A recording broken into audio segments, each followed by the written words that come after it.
दोस्तों आपको पता है इंडिया के पास दो प्यारे पड़ोसी है। एक का नाम है पाकिस्तान और एक का नाम है चाइना, जो हमेशा इंडिया के साथ बॉर्डर डिस्प्यूट करते रहते, उलझते रहते और बहुत बार मुक्के खा चुके हैं और फ्यूचर में भी बहुत सारे मुक्के खाने वाले और उनका ज़मीन भी खोने वाले। उनका ज़मीन नहीं, वो तो इंडिया का ही है। खैर छोड़ो। जब यूजुअली मिलिट्री कंपैरिजन होता है तो लोग क्या करते हैं, डायरेक्टली मिलिट्री स्ट्रेंथ को एनालाइज करते कि एक देश की कितना बढ़ोतरी है दूसरे देश के ऊपर। चलो आज हम देखते हैं इंडिया और चाइना के बीच में कभी फ्यूचर में कॉन्फ्लिक्ट होता है तो कौन एक दूसरे को आराम से धूल चाटा देगा, उसकी अपनी औकात दिखा देगा। चलो देखते हैं दोस्तों। पहले बात करते हैं हम इंडिया का। जो हमारे इंडिया है इसकी पॉपुलेशन वर्ल्ड की सेकेंड लार्जेस्ट पॉपुलेशन है और चाइना का है वर्ल्ड पहला है। और हमारे प्राइम मिनिस्टर है नरेंद्र मोदी जी और उनका है शी जिनपिंग। और इंडिया का जो डिफेंस बजट आता है $67 बिलियन और चाइना का $179 बिलियन। यहाँ पर हम कहीं पे भी स्टैंड नहीं करते हैं, 2 गुने से भी ज़्यादा डिफेंस बजट उनका है।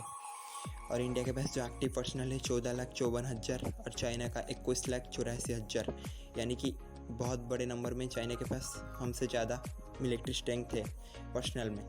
यहाँ पे भी हम कहीं पे स्टैंड नहीं करते। फिर जब हम देखते हैं आर्मी का सबसे मेन बैटल टैंक पे आता है, टैंक आता है, आर्टिलरीज आता है, सेल्फ प्रोपेल्ड हाउजर्स आता है और फिर आर्मर फाइटिंग व्हीकल्स आते हैं। पहले देखते हैं हम टैंक की बात करते हैं। इंडिया के पास करीबन 5,000 टैंक है, वहीं पर चाइना के पास करीबन 3500 टैंक है। यहाँ पे इंडिया को बढ़ोतरी हासिल है। और आगे देखते हैं इंडिया के पास कितना आर्मर फाइटिंग व्हीकल है। इंडिया के पास करीबन 9,000 आर्मर फाइटिंग व्हीकल है और चाइना के पास 33,000 आर्मर फाइटिंग व्हीकल है। यहाँ पर इंडिया कहीं पे भी चाइना के सामने स्टैंड नहीं करता है। और सेल्फ प्रोपेल्ड हाउजर की देखते हैं तो इंडिया के पास करीबन 100 K9 वज्रा टी है और चाइना के पास करीबन 2,000 सेल्फ प्रोपेल्ड हाउजर। यहाँ पर भी इंडिया कहीं पे स्टैंड नहीं करता है। और जब टोड आर्टिलरी की बात आता है तो इंडिया के पास करीबन 4,040 टोड आर्टिलरीज है, जिनमें धनुष गन, बुफर गन और साथ में M777 अमेरिकन टोड आर्टिलरी जो कि गाइडेड एमुनिशन को फायर कर सकता है। और साथ में कुछ ही दिन में इंडक्ट होने वाला है ATGS, जो हमारी इंडियन DRDO की एक बहुत बड़ी सफलता है इस दिग में। और जब लॉन्ग रेंज की रॉकेट प्रोजेक्टर की बात है तो इंडिया के पास करीबन 374 और चाइना के पास करीबन 2,250 रॉकेट प्रोजेक्टर्स है, जो इंडिया यहाँ पर कहीं पे भी स्टैंड नहीं करता है। पर इंडिया के पास एडवांस पिनाका 1, पिनाका मार्क 2 ऐसे एडवांस रॉकेट प्रोजेक्टर्स है। दोस्तों ये तो क्या आर्मी का। अब हम एयरफोर्स नेवी का भी देखते हैं। एयरफोर्स में इंडिया के पास करीबन 2123 एयरक्राफ्ट है और वहीं पे चाइना के पास करीबन 3210 एयरक्राफ्ट है। यहाँ पे भी इंडिया कहीं पे स्टैंड नहीं करता है। जब कॉम्बैट एयरक्राफ्ट की बात आती है तो इंडिया के पास करीबन 532 और चाइना के पास वहीं पे 1232 है। और अगर इंडिया की कॉम्बैट एयरक्राफ्ट को हम देखें तो LCA तेजस, उसके बाद आ जाता है जागुआर, मिराज 2000, राफेल जैसे एडवांस फाइटर जेट, साथ में सुखोई Su-30 MKI, साथ में मिग-1, MiG-29, MiG-21 बाइसन, ऐसे बहुत ही एडवांस फाइटर जेट आते हैं। वहीं पे चाइना के बाद हम करते चेंगडू J-20, J-7 जैसे पुराने MiG-21 का कॉपी। और साथ में उनके पास एडवांस J-16, J-11, J-15 जैसे आता है, जो कि सब रशियन और वेस्टर्न फाइटर जेट की कॉपी है। चाइना को बस कॉपी पेस्ट करने के अलावा कुछ भी नहीं आता है, ना ही कोई टेक्नोलॉजी, ना ही कोई और चीज़। ज़्यादा बढ़ोतरी कहीं पे भी हासिल नहीं हुआ है। उनका जो so called J-20 5th generation fighter है, वहाँ पे कानाड भी अवेलेबल है, जो 4.5 जनरेशन का फाइटर का फीचर्स है। दोस्तों जब बॉम्बिंग मिशन के लिए होता है तो सबसे पहले हमारे मन में आता है अटैक एयरक्राफ्ट व फिर बम्बर्स। इंडिया के पास कोई भी स्ट्रैटेजिक बम्बर नहीं है, क्योंकि इंडिया का हमेशा नो फास्ट वार पॉलिसी रहता है। वो किसके ऊपर पहले हमला नहीं करता है। आप पहले इतिहास की पन्ने को देख सकते हो कि कितने बार पाकिस्तान हम पर हमला किया है, चाइना हम पर हमला किया है और मुक्के खानी पड़ी है बहुत बार। इसीलिए इंडिया के पास कोई स्ट्रैटेजिक बम्बर नहीं है।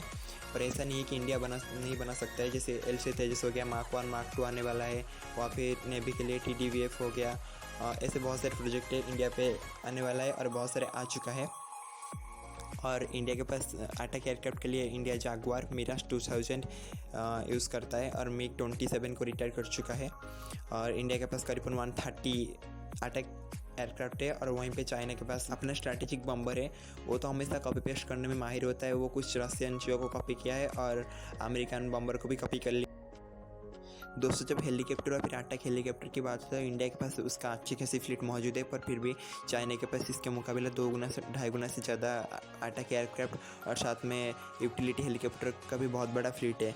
और ये तो गया एयरफोर्स का। अब आता है हम नेवी के यहाँ। वारशिप में इंडिया के पास करीबन 42 वारशिप है और वहीं पे चाइना के पास करीबन 138 वारशिप है। और नेवी कंपैरिजन में इंडिया को छोड़ो, चाइना तो यूएसए को पीछे छोड़ देता है। तो खैर छोड़ो, उसके पास क्वालिटी में जो भी चीज़ है वो लोग पत्थर मार के भी तोड़ सकते, इतना ख़राब क्वालिटी का है। और चाइना के पास जो करीबन 74 सबमरीन है, इंडिया के पास करीबन 16 सबमरीन है। वहीं पे भी इंडिया कहीं पे स्टैंड नहीं करता है। इंडिया और चाइना के पास 2 एयरक्राफ्ट कैरियर ऑपरेशनल हो चुके हैं, पर इंडिया के पास इसी साल अंत तक एक और एयरक्राफ्ट आ जाएगा, तो इंडिया के पास हो जाएगा 2 एयरक्राफ्ट कैरियर। और चाइना का जो पहला एयरक्राफ्ट कैरियर है उसको आप कहीं खटारा गाड़ी से भी कंपेयर कर सकते हो। उसको चाइना रिपेयर कर चुका है। वो साउथ चाइना सी से बाहर ही नहीं निकलता वो, और साउथ चाइना सी में भी कहीं पे नहीं निकलता है, क्योंकि उसको पता है एक ही मिसाइल उसकी एयरक्राफ्ट कैरियर के लिए काफ़ी है। और वो जो एयरक्राफ्ट कैरियर में यूज़ करता है प्लेन को, फाइटर प्लेन को, वो मिग 33 का कॉपी उसने अपनी नेवी के लिए कुछ J-31 नाम का प्रोजेक्ट लाया था, जो भी फेल हो चुका है।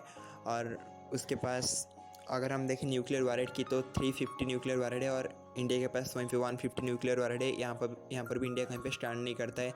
अगर हम लॉन्ग रेंज की मिसाइल की बात करें तो इंडिया के पास अग्नि 5 है, इंटरकॉन्टिनेंटल बैलिस्टिक मिसाइल 5000 किलोमीटर जिसका रेंज है। और कहीं सोर्स पे बताया जाता है 8000 किलोमीटर, वो अलग बात है, पर इंडिया ऑफिशियली दावा करता है कि 5000 किलोमीटर है।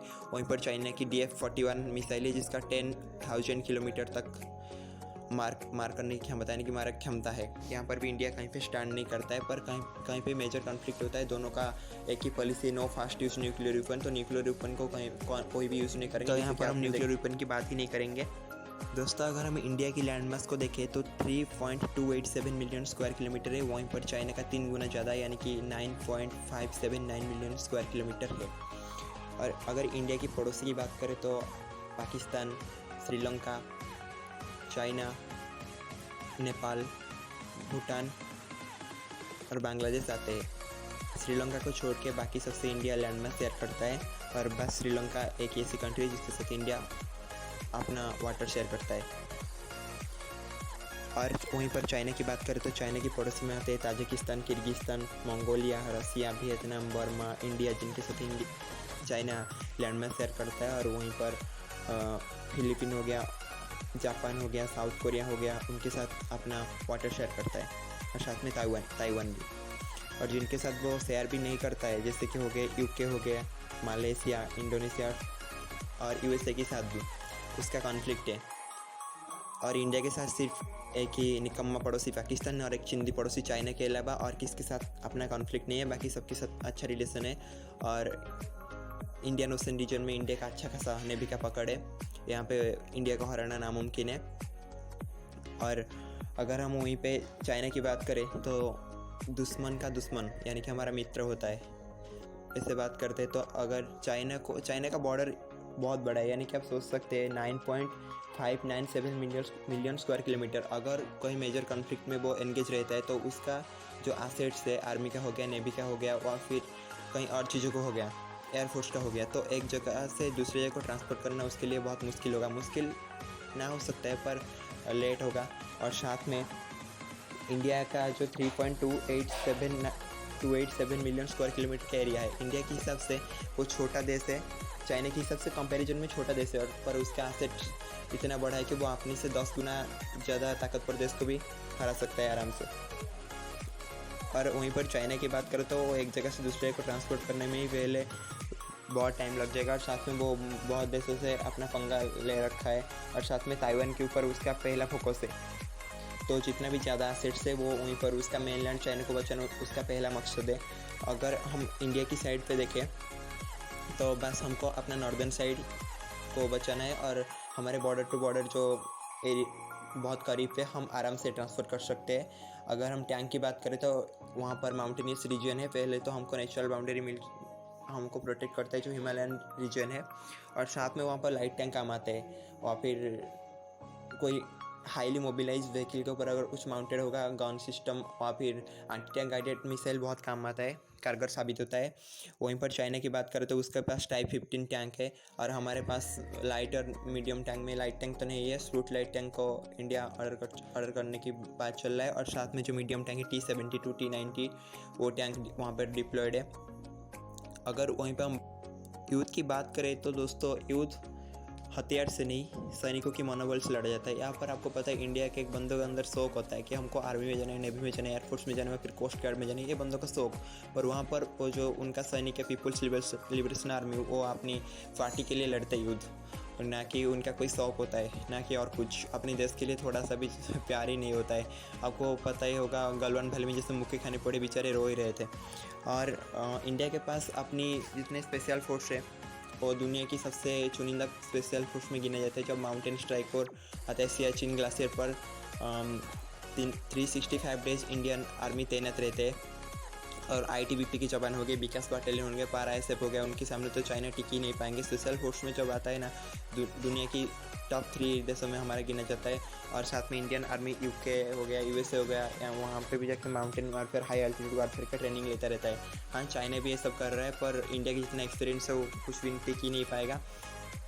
और देखते हैं हम एयरफोर्स की बात करते हैं। जब एयरफोर्स की बात करेंगे तो एयरफोर्स जो कि एक देश का मजबूत अंग होता है डिफेंस का, वो माना जाता है। जब एयरफोर्स देखा जाएगा तो इंडियन एयरफोर्स बहुत सारे युद्ध लड़ चुका है, वहीं पर चाइना के एयरफोर्स ज़्यादा युद्ध नहीं लड़ा है, उनको ज़्यादा एक्सपीरियंस नहीं है, पहली बात किया हुआ। फिर इंडिया और चाइना के सामने जो नेचुरल बाउंड्री रहता है हिमालय, वहाँ पर चाहे आर्मी युद्ध लड़े या फिर एयरफोर्स युद्ध लड़े, वो हायर अल्टीट्यूड एयरफेयर यानी कि माउंटेनियस वारफेयर और वही युद्ध में आता है। और साथ में आपको पता ही होगा चाइना के पास बहुत सारे नंबर में एयरक्राफ्ट, मतलब कॉम्बैट एयरक्राफ्ट और अटैक स्ट्रैटेजिक बम्बर है, पर इंडिया के पास वहाँ पर नंबर में थोड़ा कम है पर एडवांस है। और साथ में जो तिब्बतन रीजन से जब उनकी जो एयरबेसेस है, एक एयरबेसेस, टोटल 3 एयरबेसेस है, जैसे कि हो गया हुटान एयरबेस और 2 एयरबेसेस है।